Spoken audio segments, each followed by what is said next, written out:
You guys remember watching Toonami? And when you watch Toonami, you'd wake up on the couch and you'd be wondering what in the living hell you were watching, and it was Robot Chicken and you didn't know what was going on? No, that was Adult Swim. Either way, the statement is still the same. You really don't know what's happening, but you're just in it for the moment and you don't know if you're supposed to go to bed. And it's just a little bit uncomfy, okay? And you kind of just want to go back to bed so you can wake up and just watch normal things like cat and dog, but not today, okay? Everything is new and slightly uncomfortable in the world, and what's more uncomfy besides a cat and a dog comic thing, cartoon, and Robot Chicken, that we're supposed to talk about, like, comfy cars, new cars, things like you just don't expect it, okay? I'm Alex at FI on Instagram, and today we're gonna be talking about an uncomfy car that's finally in stock and being delivered to people like you, like me, like Evan Shanks, okay? We're gonna be talking about one of the only affordable new cars out there and the things that you'll need to keep in mind if you're looking to pick up one of these little round boys. Ladies and gentlemen, we're talking about you wanting to own a brand new Toyota GR86/BRZ/ABC/ whatever trim they decide to come out with in the next couple years.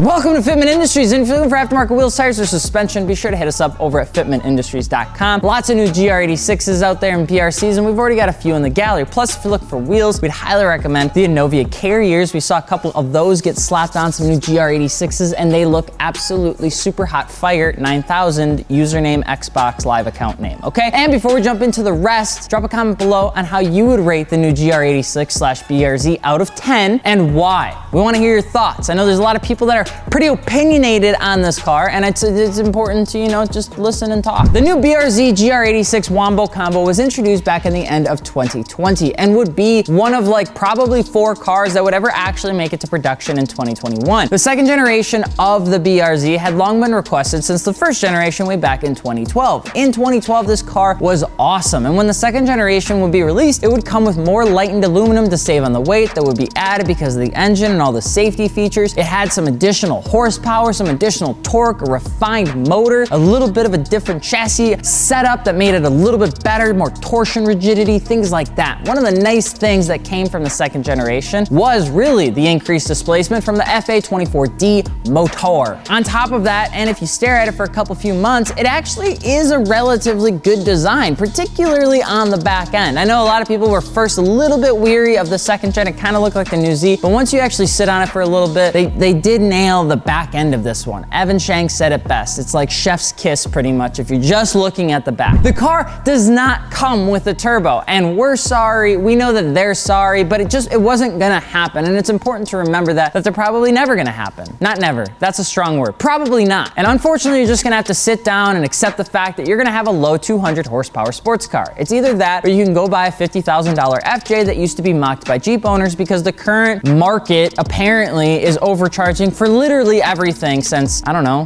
blitzes. And what made the GR86 BRZ, even the FRS back in the day, so special was that it was so available. The cost was really realistic to pick up, and the suspension was decent, the power was okay, and the looks were good, so it made for good for people like you and people like me that wanted to modify the ever-living crap out of them and make them unreliable. So when the new BRZ was coming out and everybody was wanting the new generation to come out with a turbocharger, 400 horsepower, electromagnetic suspension, real Alcantara all over the place, and that being said, you'd have a $60,000 car that nobody's gonna buy because they just get a Supra. Instead, we get 228 horsepower, which is pretty decent. You get 184 foot-pounds of torque versus the 156 from the old generation. The torque band is better and doesn't feel as dull. And instead, you'll hear from people like Motor Trend, Cars, and even Big Daddy Dougie D talking about how the car's spirit was almost improved with the facelift, with the limitation or reduction of gadgets that inherently seem to seep into new generation cars. That's kind of the biggest thing about this, is it's still a really pure sports car. Now, the goal of the new BRZ was to make the old generation slightly better in good old Toyota fashion. But is it worth the MSRP price? I mean, outside of the fact that this Zenki is a little bit more generic than what others were probably expecting, one has to ask themselves if the one of 4 available sports cars of the year are worth jumping into at all because of the price. It doesn't have a billion horsepower. It doesn't have any sort of heads-up display. It doesn't have a fancy camera or 12-speed manual or massaging seats nice, okay? It's got 4 wheels, 2 headlights, 2 taillights, a shifter, and a stereo for all those Suicide Beat songs and window placements of your favorite Sad Boy sticker. And it's like, what else could you really want if you're looking to pick up a BRZ or an FRS? GR86. So you want a new generation BRZ or even the more paramount, in my opinion, GR86. Well, set down the old Jules shift knob and grab your favorite, the Tsurikawa. Because we're going to be jumping into what it's like to own one of these new cars, what it's like to actually jump into a new sports car that doesn't cost an actual arm and a leg. Now, first things first, we have to get it out of the way. The number one thing that is likely going to confuse you if you're not already prepared emotionally for what you're about to buy, and that is that it's an entry-level sports car. I know everybody wants the biggest and the best, but it's an entry-level sports car, okay? Again, it's one of those things where you have to keep it in mind. If you're gonna go track the ever-living crap out of it, you're probably gonna need new brakes right out of the gate because they're not the best brakes in the world. The power is going to feel a little light for driving abuse. That's because it has lower horsepower. The connectivity of the car may feel a bit light compared to the used market where you can get more of everything for the same price, but with higher miles. You're gonna feel that it's almost gonna be a reset into how you look at a new entry-level sports car, but you're getting a new car. You're getting a car that has a brand, a new body style, new power, new everything. And for the most part, there's gonna be like little intricacies that even Subaru is gonna need to kind of sort out over the coming years, and that also includes, well, the aftermarket community also figuring out how it's going to support the platform. Now, with Subaru, whether that's the weird plastic rear fender piece that throws off the overall look of your car and the fitment, which makes the fitment of the car very odd, you have to go with like a square setup for a little bit, you got to remember that you're first in line. It's like going to the new Matrix Resurrection movie and you are the first in line. You got to keep your expectations low, and then that way you'll never be disappointed. You can live that way in life and you'll still be okay. But it's still a great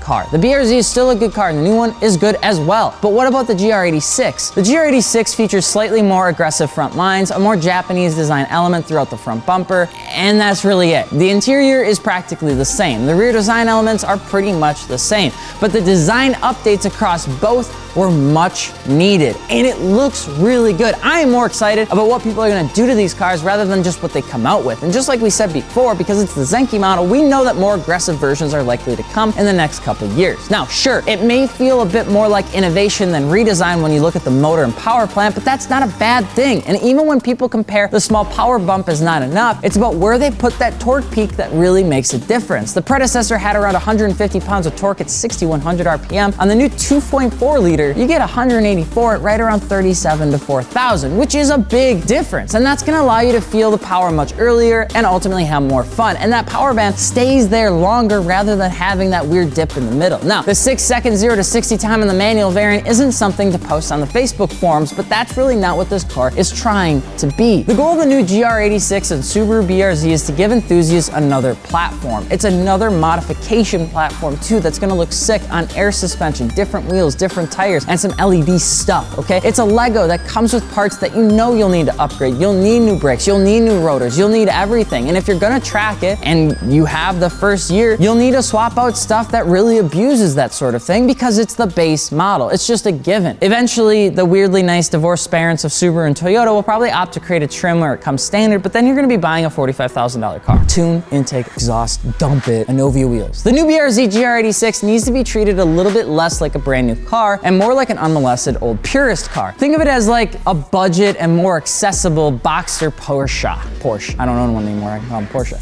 And even an older Carrera, maybe, that has like 30,000 miles. It's a car that doesn't have the most of anything, but it's refined in almost everything that it provides. And if you give it more, the car will take the modifications. Now, the 2.4 liter will need some learning from tuning companies, and I'm sure we'll hear about motors blowing up eventually, but that comes with every single platform. What I can say is that from the fitment guys, which is us, we're seeing more people run square setups, which is the same wheel size in the front as in the back, right now because of the weird rear fitment and shaving you need to do on those little like flaps that are US regulation, but most are still running Michelin tires and going straight to coilovers to set their car down just a little bit further. Now, I think BC Racing already offers a coilover for it, but of course, a lot of people are already going towards air suspension and universal struts until Airlift or somebody like that comes out with struts specifically for the GR86. Really, you can never go wrong with these cars because they all look good because they're small, little teardrop looking cars. Now, these cars will modify super easy. TJ Hunt is doing it, Evan Shanks is doing it, Everyday Driver bought one, and Engineering Explained got behind the wheel of one to talk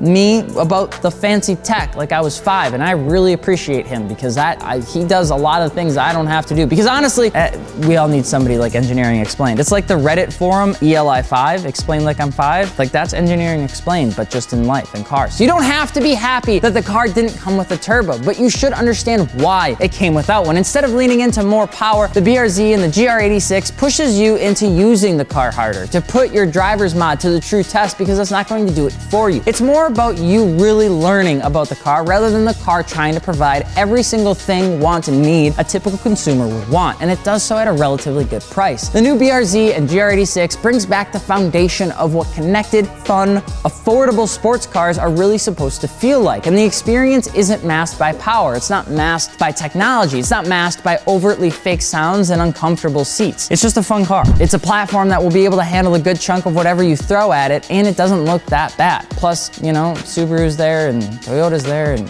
what else could you want? But what do you think about the GR86 BRZ? Do you think it'll be as successful as its predecessor or not? Let us know below. And of course, if you got a new GR86 or a new BRZ, and if you're looking for fitment information or you're looking to pick up wheels and tires, be sure to check us out over at fitmentindustries.com. You can get wheels, tires, suspension, accessories, performance, and we actually mount and balance wheels and tires together, and they arrive to your door for free so that you can get them mounted and balanced, or you can get them mounted on, and then you're done. It's super easy. But at least add them to the gallery because I want to see what everybody's doing with them, because there's only like 5 of them so far. And it's nice to see that there are people modifying new cars. I'm Alex from Fitment Industries, and we will see you later. Peace. Don't fall, don't fall, don't fall.